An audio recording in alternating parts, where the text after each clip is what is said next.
आज यहां पर इस प्लेटफॉर्म पर कुछ ऐसा होने वाला है जो आज से पहले यहां पर पहले कभी नहीं हुआ है। एक स्टैंड अप कॉमेडियन है जो अभी बैक स्टेज है। उनको आपने बहुत सारे टेलीविजन शोज में देखा होगा। यूट्यूब पर उनकी काफी सारी वीडियोस वायरल हो गई है। उनको बहुत ज्यादा टाइम नहीं हुआ है, लेकिन बहुत कम टाइम में बहुत बड़ी सक्सेस उन्होंने अचीव करी है। Let's give an energetic and warm welcome to the one and only Haseeb Khan.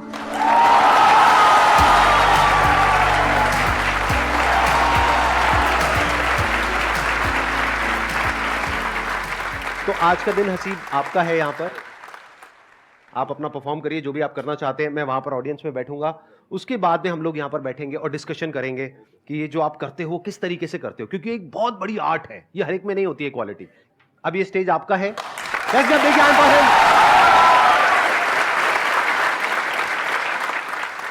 तो देखो, तुम लोग काफी टाइम निकाल के और संदीप सर काफी टाइम निकाल के आए, लेकिन मैं लाइफ में बहुत ज्यादा वेला आदमी रहा हूं। हाँ, मतलब मैं इतना वेला हूँ, ऐसा कोई कपल अकेले में रोमांस कर रहा होता ना, उसमें लड़की कहती छोड़ो कोई आ रहा, शायद वो कोई मैं हूं।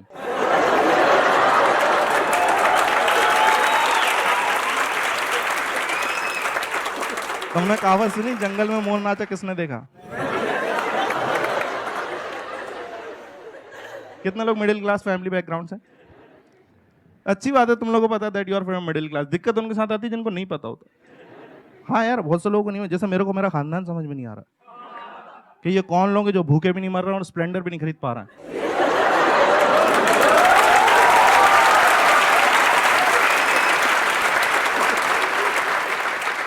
मैंने लोगों के घर में अच्छी अच्छी बातें होती देखी यार। किसी के घर में पॉलिटिक्स पे बात कर रही, क्रिकेट पे बात। मेरे घर पे इतनी वाहियात बातें चल रही।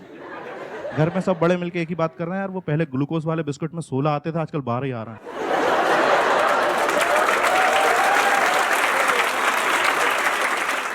और पता है लॉजिक के, जब 16 बिस्किट आते थे तो उसमें हम 8 लोग थे घर में, उसे 2-2 बांट के खाते थे। उसने 14 कर दी, हमने बहन की शादी करा दी।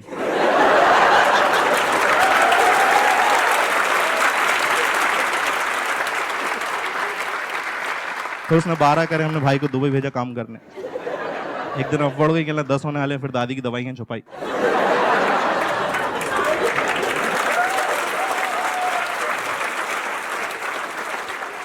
यार दादी बहुत याद आती सच में।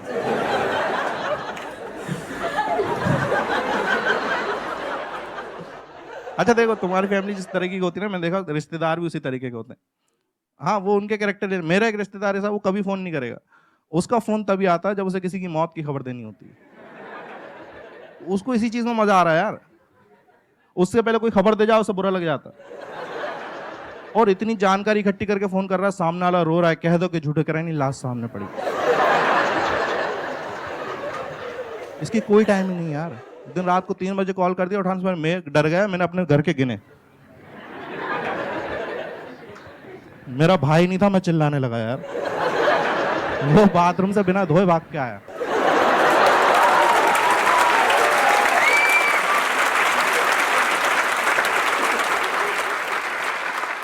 इसी से पता चल जाता है घर वाले किस तरह से ट्रीट कर रहे हैं, कि किस बैकग्राउंड से। जैसे तुमने देखा कि आजकल के बच्चे जब रोते हैं ना, तो उनके लिए खिलौने आ गए, जो रिमोट कंट्रोल कार है। मेरे घर पे पता नहीं, उनका लॉजिक ही अलग। मैं रो रहा हूँ, मम्मी पता क्या कर रही, किचन में गई, कटोरी उठाई, जमीन पे मेरे सामने ऐसे दिखा के घुमा दी।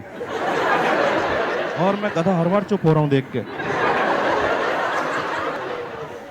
मेरे भाई को बैडमिंटन खेलने का शौक था यार, उसे इन्होंने कुकर के ढक्कन से खिलवाया और सिर्फ 7 बजे तक खेलने देते थे उसे। कहते थे आगे दाल चढ़ेगी।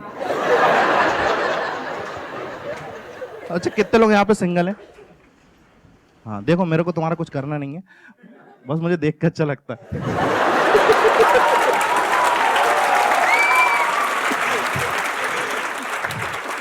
क्या मैं कुछ लोगों से तो आगे हूं। वैसे ऐसा नहीं, अगर तुम लोग सिंगल, मैं तुम्हें थोड़ा सा मोटिवेट करना चाहूंगा। Have a close look at my face. और 2014 में मेरी भी बंदी थी।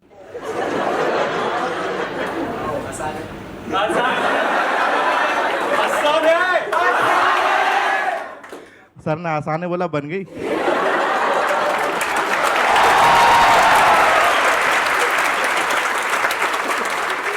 वो तब बनी थी। और पता है कि वो बंदी बनती ना, और कई बार क्या होता है, जब आप मार्केट में निकलता ना एज ए कपल, तो कुछ कपल लोगों को रास ही नहीं आते। मेरा दोस्त है, वो अपनी बंदी के साथ ऐसे, उसका वेट है 120 kg, उसने बंदी बना रखी 35 kg की। और मेरे को जलाने के लिए गोद में उसको बिठा के फोटो खिंचा के दिखाता कैसे लग रहा है। मैंने कहा e⁻x लग रहे हो।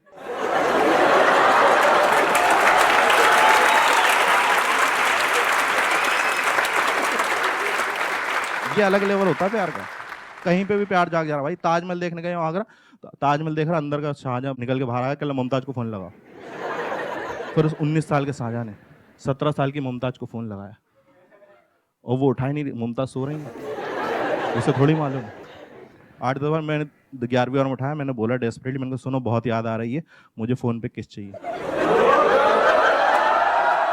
छोटी सी डिमांड है, तो उसने मेरे को 2 किस दिए और मैं बहुत खुश हुआ। पर 10 मिनट मेरा तब दिमाग खराब होगा जब एक मैसेज आया, उसमें लिखा था बोलो क्या कह रहे थे। उस दिन मेरे को 2 बातें पता चली।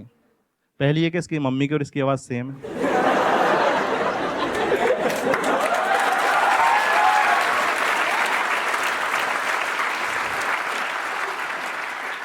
और दूसरी है कि इनका खानदान कुछ ठीक नहीं है।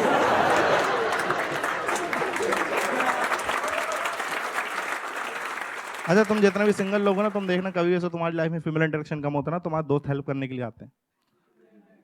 मतलब उनका कोई ऐसा तुम्हारी गर्लफ्रेंड नहीं बनाना चाहते, बस ऐसे दिखाते हैं मदद कर रहे हैं तुम्हारी, और अजीब अजीब सलाह देंगे। खास तौर पर अगर तुम बिलो एवरेज शक्ल के हो तो तुम्हें सच बताना सलाह जरूर मिलेगी कि लड़कियां ना शक्ल नहीं दिल देखती हैं। और फिर तुम्हें 2-3 महीने अच्छा भी लगता है कि सही बात है, लड़कियां दिल देखती होंगी। फिर समझ में आता है दिल दिखता है किसका है।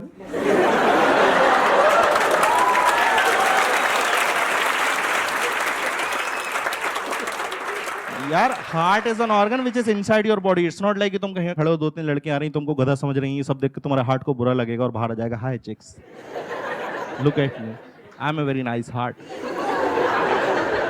नहीं होता भाई ऐसा। और हार्ट इतनी अच्छी चीज है, उसे अंदर क्यों रखा हुआ है? कहते हैं 80% लोगों का दिल अच्छा होता है, उसे बाहर निकालो ना यार। इन्हीं 80% लोगों की शक्लें खराब है, अंदर डालो उसे। और मैं दिल की बात कर रहा हूँ, तुम सब गधे लोग ये वाला शेप सोच रहे होगे। क्या है भाई ये हार्ट का शेप होता ही नहीं है। रियल हार्ट का शेप सोच लो तो प्यार नहीं आता अंदर से। इतना घटिया लगता है ना वो लगता है शादी में लगे जनरेटर की तरह।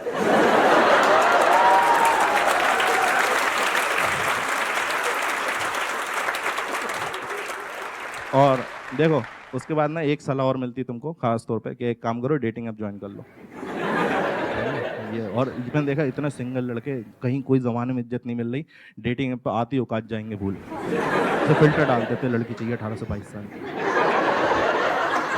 तो जब कोई मैच नहीं आता ना, धीरे धीरे औकात पे वापस आते हैं। एक काम करो 25 की भी देख, फिर जब भी कोई बंदा हैवानियत पर जाता है कहता 40 की भी देख।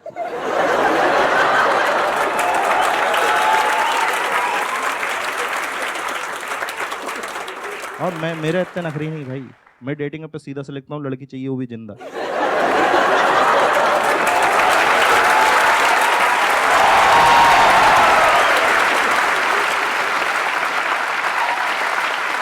बहुत बढ़िया।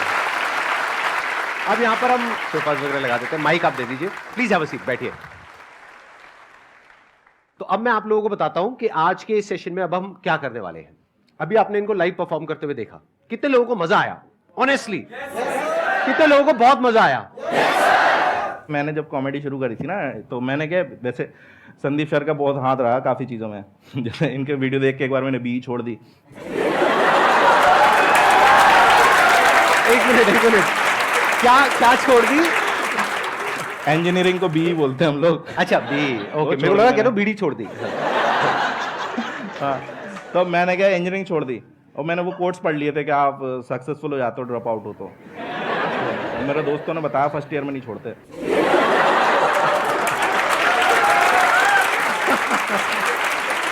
अच्छा, आप कॉलेज ड्रॉप आउट हो? हाँ, मैं दो कॉलेज से निकला हूँ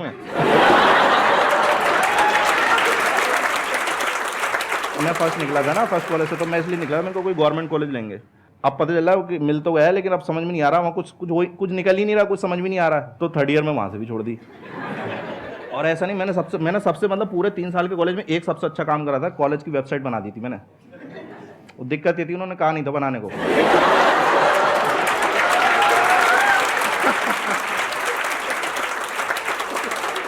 वो बदतमीजी को कराए, कह रहे ये क्या तरीका है। डायरेक्टर की फोटो की जगह तुम्हारी फोटो क्यों है? तो ये क्या डायरेक्टर मैसेज में वाहियात बातें लिखी हुई है कि don't study too hard, just fall for rich girls and money will come from their father's bank account.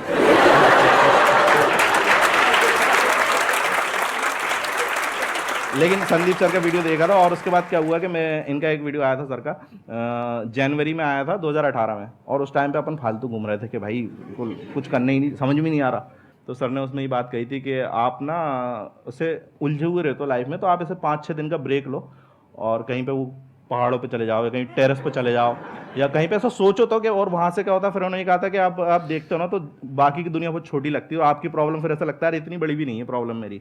तो मैंने वही करा, हमारे इधर वो पहाड़ में चला जाता था। अब मैं सोच रहा हूँ मेरे को करना क्या है। अब वहाँ पे क्या वो जगह सही नहीं थी थोड़ी, वहाँ कपल्स आते थे, उनके ये अकेले को बैठा हुआ है।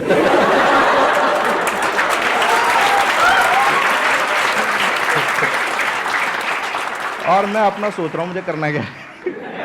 फिर मेरे को ध्यान आया, मेरे को नहीं आया, मेरे को ना स्टेज पे चढ़ के माइक पे कुछ भी बोलने में मजा आता है, लेकिन अब स्टेज से रिलेटेड, माइक से रिलेटेड बहुत सारी चीज़ें होती हैं, गाना भी गा सकते हो आप, कुछ भी कर सकते हो। फिर मेरे को ये लगा नहीं वो फील भी चाहिए कि मैं कोई बात करता हूँ ना, कोई हंसता है तो मज़ा आता है कि नहीं मैंने हंसाया इस बंदे को। तो ये दोनों से कनेक्शन हो रहा था स्टैंड अप कॉमेडी का। और फिर मेरा ये था कि जब मैं अच्छा करने लगा ना स्टैंड अप कॉमेडी में, तो मेरे को शुरू में पता चल जाता आपको जनता के रिएक्शन से। 5-6 महीने में मेरे को पता लगने लगा था कि मैं ये ऑडियंस में इससे ज़्यादा ऑडियंस में अच्छा करने लगा था। और जब लोग आके बोलते हैं ना कि भाई तेरे ये जोक बहुत मस्त था, मज़ा आया, भाई तू करते रहे, तो वो उससे किक मिलती कि हाँ यार आगे करना है। तो मेरे को फिर ये था कि मैंने कहा यार ये चीज़ की स्टार्टिंग सर के वीडियो से हुई थी, तो एक बार इनको थैंक यू बोलना है। तो उसमें फिर ये भी था कि सर का ये रहता है कि मुझसे कोई मिल तो सकता नहीं चाह के। तो मैंने कहा यार अब देखते हैं कभी, पर कभी मिलना होगा तो मेरे को थैंक यू बोलना था सर। आपको उस वीडियो से सच बताऊँ मेरा बहुत फ़ायदा हुआ है। वो वीडियो मैंने देखा था और उसके बाद से मैं स्टैंड अप कॉमेडी में तो आ गया और मेरे हिसाब से मैं ठीक ठाक कर रहा हूँ। बहुत अच्छा कर रहे हैं। वो होता है ना कि कई बार आपको किक मिलती है, आपको बहुत जगह से ऐसे फटकार मिलती है ना, तो अब मैं क्या था फालतू था, तो फालतू में आदमी प्यार में पड़ जाता है। हाँ, तो एक हमारे मोहल्ले में एक बंदी थी, मैं उस पर ट्राई मार रहा था, तो उसने भाई साहब रिजेक्ट कर दिया और उसने ये बोल दिया कि यार तुम्हारे में और मेरे में ना ज़मीन आसमान का फ़र्क है, ऐसा बोल के रिजेक्ट कर दिया। तो मैंने फिर एक वो मिला, गुस्सा आया, और प्लस सर का वीडियो देखा, वो दोनों का कॉम्बिनेशन इतना बड़ा कि फ़र्क तो रहने दिया, ज़मीन आसमान बदल दिया अपन ने। क्या बात है।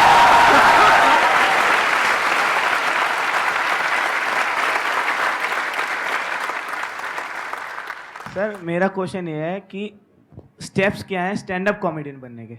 ये आपने ना अपना ही कंपटीशन बढ़ा लिया है। हाँ, अब ये सारे स्टैंड अप कॉमेडियन बनने वाले हैं यहाँ पे। जितने मार्केट में खराब स्टैंड अप कॉमेडियन आएंगे ना, उतनी हमारी वैल्यू बढ़ती है।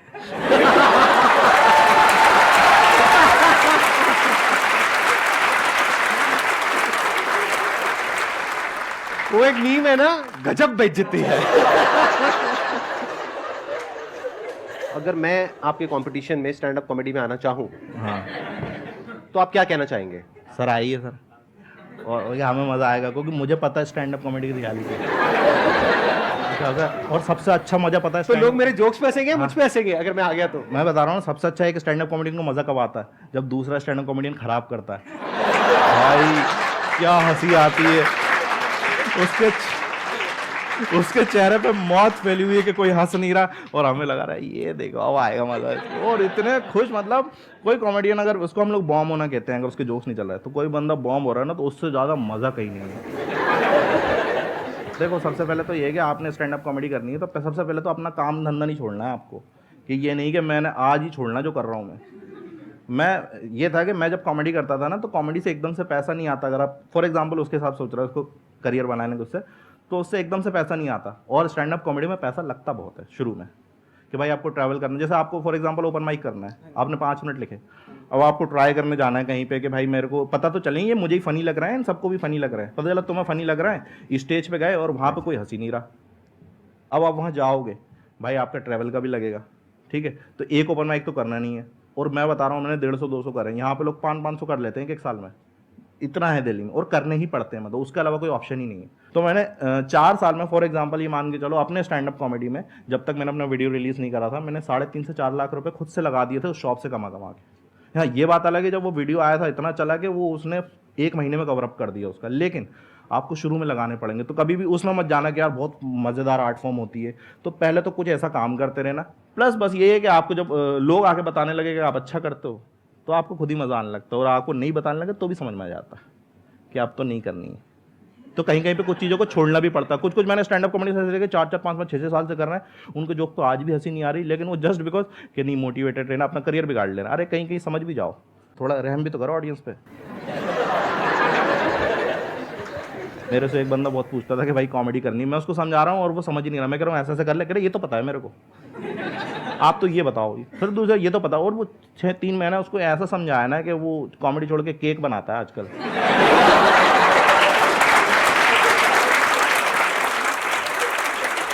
लेकिन अब ये देखो कि उसका फायदा, वो केक बहुत अच्छे बनाता है।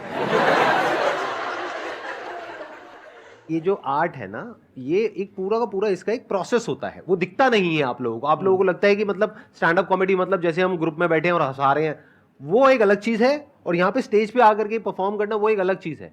उसमें पूरा एक बिल्डअप होता है कि पहले क्यूरोसिटी क्रिएट करनी होती है, फिर एकदम से वो लैंड करता है जो अनएक्सपेक्टेड होता है, तब हंसी आती है। हाँ, तो इसको आप सीख भी सकते हो, जो वर्ल्ड के बेस्ट स्टैंड अप कॉमेडियंस है उन लोगों से, उनकी बुक्स मिलेंगी आपको। मैंने तो पढ़ी थी एक बुक, जैसे नाम ले सकते हैं बुक का क्या? हाँ हाँ प्लीज प्लीज। हाँ, एक कॉमेडी बाइबल करके जूडी कार्टर की, तो वो बुक पढ़ी थी मैंने, शुरू में ही ले ली थी। मेरे को ये था कि मैं वो था ना, मैं भोपाल से हूँ, तो मैं खराब कर रहा हूँ, तो मुझे जिनसे पूछना मुझसे भी खराब कर रहे हैं। तो मैंने कहा बुक ही खरीद लो, क्योंकि अब दिल्ली में तो बड़े बड़े कॉमेडी साथ में मिल जाएंगे आपको। लाइक वो जो बंदा 10 साल से कर रहा है वो भी बगल में बैठा है, सेम लाइनअप में आपके, वो परफॉर्म करने वाला फिर आप करने वाला। वहाँ ऐसा था ही नहीं, तो मैंने बुक खरीदी। तो मेरे जो शुरू के सवाल थे ना, बहुत होते हैं स्टैंड अप कॉमेडी, उनको लगता है यार फट से मिल जाए चीज़, क्योंकि है इतनी वो अट्रैक्टिंग इतनी है कि भाई फट से मिल जाए, तो उनके सवाल इतने होते हैं। तो मैंने जब वो बुक पढ़ी ना, मेरे बहुत से मन के सवाल तो वहीं सॉल्व हो गए थे।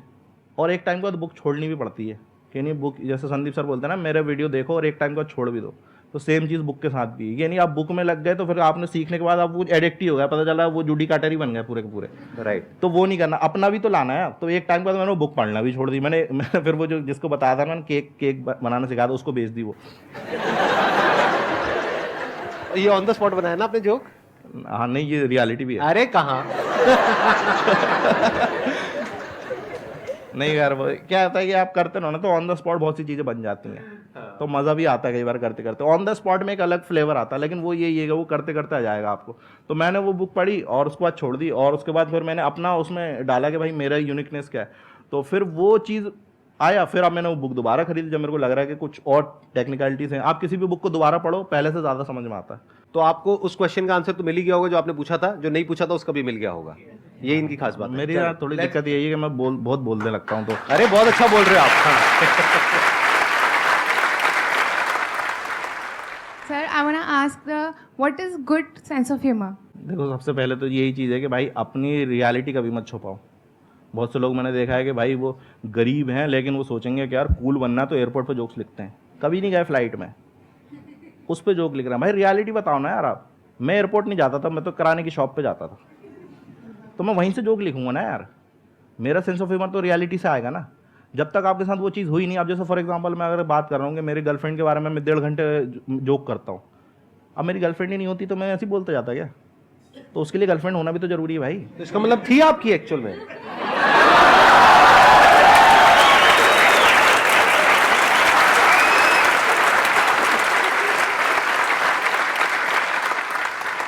कहाँ थे अपन? हाँ, तो वो वही। हाँ, तो जो उसके साथ हरकत हुई ना, अब उसके साथ जैसे घूम रहा है बंदी के साथ ऐसे ही होता है। आप घूमने जा रहे हो तो अजीब अजीब हरकत। अब क्योंकि मेरे साथ वही है, मेरे जब भी मैं इतना डिमोटिवेट हो जाता था, मेरे को पता था, मेरे को ऐसा लगने लगा था एक टाइम के बाद कि प्रपोज का मतलब ना ही होता है। और मैं तैयार रहता था उसके लिए कि ना होगी तो क्या करना है। संदीप महेश्वरी की वीडियो देखने हैं।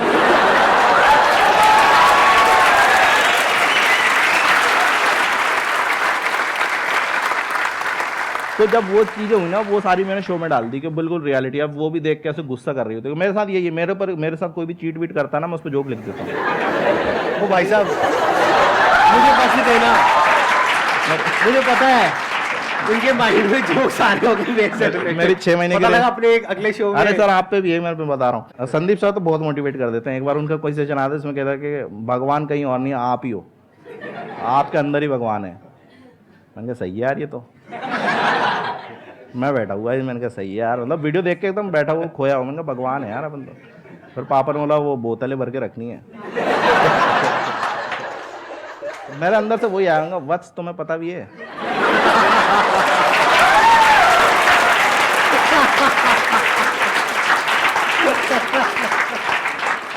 कि तुम किससे बातें कर रहे हो। उस दिन मुझे पता चला जो बड़ा वाला लठ होता है ना, वो एड़ी पे बहुत जोर का लगता है।